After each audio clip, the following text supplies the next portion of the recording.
Rotary Club ചെറുവത്തൂരിന്റെ പുതിയ വർഷത്തെ ഭാരവാഹികളുടെ സ്ഥാനാരോഹണ ചടങ്ങ് പ്രൗഢഗംഭീരമായ ചടങ്ങുകളോടെ നടന്നു. തൃക്കരിപ്പൂർ നടക്കാവിൽ നടന്ന പരിപാടിയിൽ district governor nominee MD Deepak Kumar Koroth മുഖ്യാതിഥിയായി സംബന്ധിച്ചു. This news sponsored by Bobby Chamanur International Jewelers, traditionally trusted for 162 years. Rotary Club ചെറുവത്തൂരിന്റെ പുതിയ പ്രസിഡന്റായി KP അജയ്കുമാർ, സെക്രട്ടറിയായി KV ബാലചന്ദ്രൻ എന്നിവരും പുതിയ ഭാരവാഹികളുടെ പാനലും ഔദ്യോഗികമായി ചുമതലയേറ്റു. നിലവിലെ president M Sudheen, secretary M Manoj Kumar എന്നിവർ ചേർന്ന് പുതിയ ഭാരവാഹികൾക്ക് ചുമതലകൾ കൈമാറി ആശംസകൾ നേർന്നു.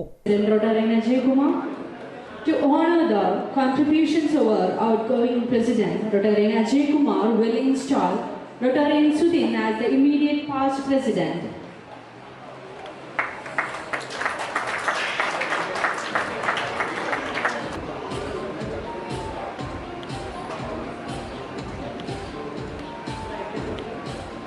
പ്രോഗ്രാം ചെയർമാൻ K അനിൽ ചടങ്ങിന് നേതൃത്വം നൽകി.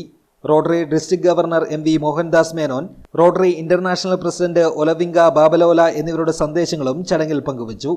ക്ലബ് അംഗങ്ങളും കുടുംബാംഗങ്ങളും ഉൾപ്പെടെ നിരവധി പ്രമുഖർ സ്ഥാനാരോഹണ ചടങ്ങിൽ സംബന്ധിച്ചു. News bureau, Cheruvathur.